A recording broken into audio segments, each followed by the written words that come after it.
The first call came just before dawn. A correctional officer had been found unresponsive inside a housing unit at an Alabama state prison. By the time emergency crews arrived, it was already over. No riot, no lockdown alarm caught on camera. Just another death, quietly added to a system that had learned how to absorb loss without reacting. By sunrise, the official statement was ready. An ongoing investigation. Isolated incident. No threat to public safety. But inside Alabama's prison system, no one believed that. Because this wasn't the first death, and it wouldn't be the last, Alabama's prisons were built to hold order. Instead, they became places where control slipped through the cracks years ago. Facilities designed for half their current population were crammed beyond capacity. Cells meant for one now holding 3, sometimes for men. Hallways echoed day and night, not with noise, but with tension. Inmates called it living on borrowed time. Guards called it survival. Officially, it was called understaffing. On paper, the numbers told one story. In reality, entire housing units were left to manage themselves for hours at a time. One officer watching over hundreds of inmates, sometimes none at all. That's when rules stopped mattering. The violence didn't always explode. Sometimes it simmered. Fights over space, over debts, over nothing more than a look held a second too long. Makeshift weapons fashioned from metal scraps, toothbrushes, even broken pieces of furniture. Everything could become a tool if you stayed inside long enough. But what made Alabama different wasn't just the violence. It was how expected it had become. When an inmate was found dead in a cell, paperwork moved faster than investigations. When a guard was attacked, shifts filled the gap, and the unit reopened by the next morning. The system didn't pause. It couldn't afford to. Families learned about deaths through late-night phone calls or news alerts that barely explained what happened. Sometimes they weren't told at all, just handed a timeline that didn't add up and a promise that someone was looking into it. No names, no accountability, just silence. A former corrections supervisor who left the system after 2 decades described it this way. Eventually, you stop asking how it happened. You only ask how fast you can get the unit back online. The prisons weren't failing suddenly. They were failing slowly, quietly, and all at once. Federal investigators would later describe the conditions as dangerously unconstitutional. Reports cited chronic violence, lack of medical care, and a system unable or unwilling to protect the people inside it, including its own staff. But long before those words reached the public, inmates already knew the truth. Inside, there were no safe days, only quiet ones. At Holman, at St. Clair, at multiple facilities scattered across the state, patterns repeated themselves. Lockdowns lifted without explanation.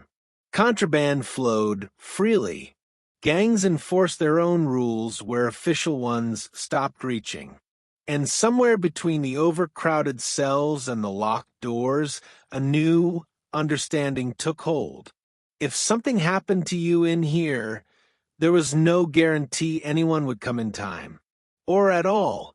One inmate described nights when screams echoed down the tiers and no one responded. Not because guards didn't care, but because there weren't enough of them to intervene safely. Opening a door at the wrong moment could mean death. So doors stayed shut. Time passed, and by morning, another body was wheeled out under a sheet. Outside the prison walls, Alabama officials promised reform. Task forces were announced, funding proposals debated, press conferences held. Inside, none of that changed the daily reality. Men learned where to stand to avoid being seen. Guards learned which areas to check and which to avoid. Everyone learned how to live inside a system that no longer pretended to function as intended. And then came the lawsuit, a federal case that pulled back the curtain and forced the state to answer a question it had avoided for years. How many people had to die before this was no longer considered normal? By the time the public began to pay attention, the damage was already done. Alabama had earned a reputation. No state wanted a prison system known nationally for violence, neglect, and deaths that blurred together in official reports. But statistics couldn't capture the fear.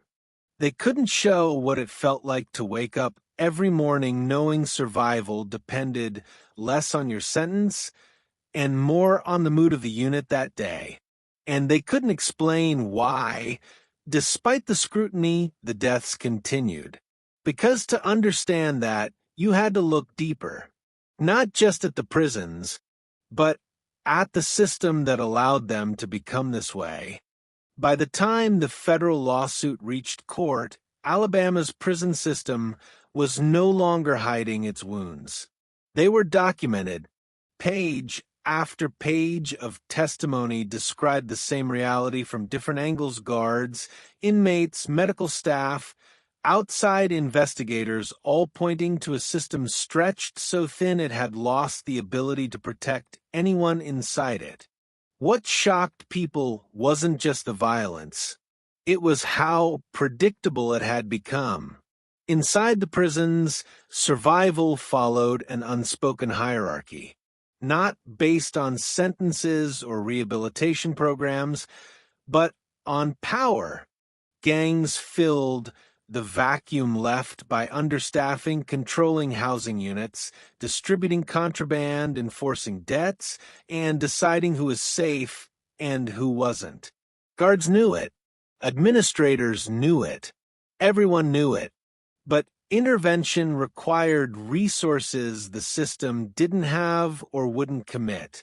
One officer testified that he routinely worked shifts alone in units designed for 5 officers. Backup could be minutes away, sometimes longer, sometimes never. You learn to pick your battles, he said, and sometimes that means walking past things you shouldn't. Those decisions weighed heavily. Guards went home carrying guilt.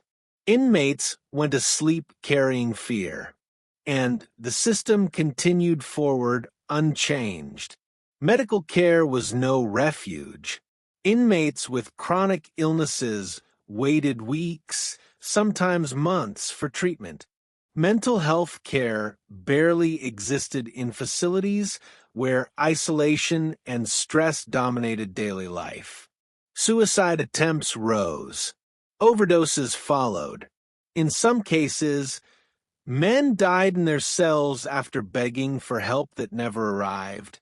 Not because no one cared, because the system wasn't built to respond anymore.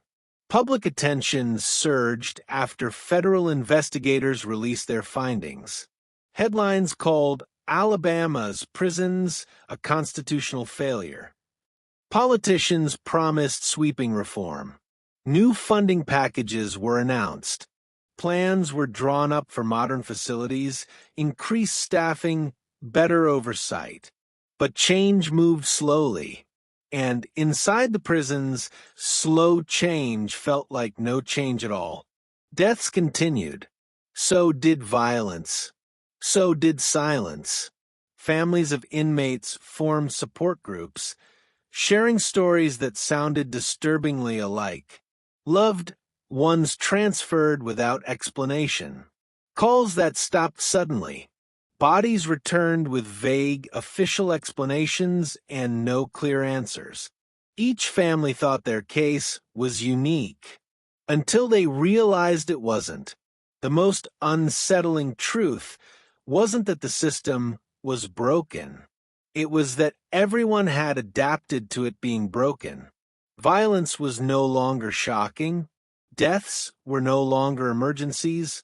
They were line items in reports, statistics in annual reviews, stories that rarely lasted more than news cycle. And when something becomes routine, accountability disappears. Years after that early morning call that opened the story, Alabama's prison system remains under scrutiny. Lawsuits continue. Oversight increases. Promises are renewed. But inside the walls, life still follows the same rhythm. Locked doors, long nights, too few guards, too many men, too much silence.